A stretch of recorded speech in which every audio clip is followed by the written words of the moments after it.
Right, so last week I shared a poem about crabgrass. Not one of the things I'm really proud about in my lawn, but it's there, and I guess I got to be cool with it.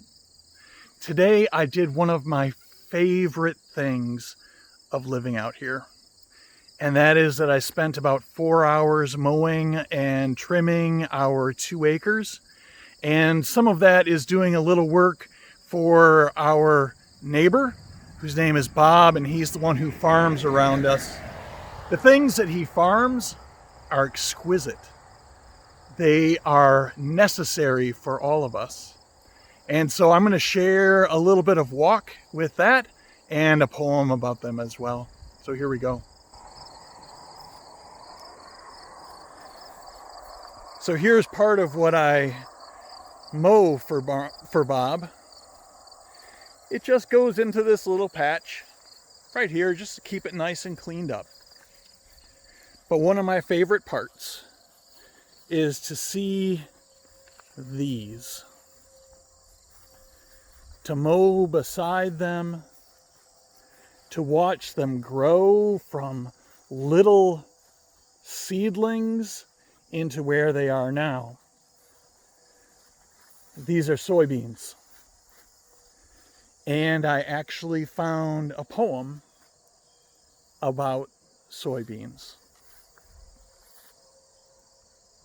He was pulling a truckload onto the scales at the elevator near the rail siding north of town when a big Cadillac drove up. A man stepped out wearing a 3-piece suit and a gold pinky ring. The man said he had just invested $100,000 in soybeans and wanted to see what they looked like. The farmer stared at the man and was quiet, reaching for the tobacco in the rear pocket of his jeans, where he wore his only ring, a threadbare circle rubbed by cans of dip and long hours on the backside of a 100-acre run. He scooped up a handful of small white beans, the pearls of the field.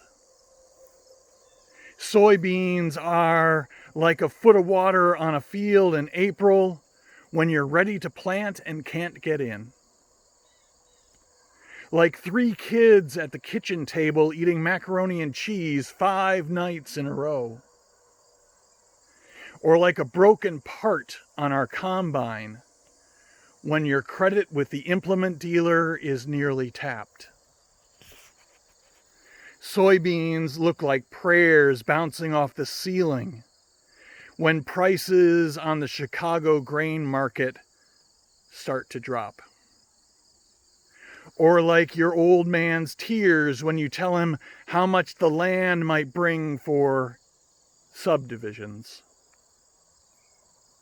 Soybeans look like the first good night's sleep in weeks when you unload at the elevator and the kids get Christmas. He spat a little juice on the tire of the Cadillac, laughing despite himself and saying to the man, "Now, maybe you can tell me what $100,000 looks like." For me, the kingdom of heaven looks a lot like this.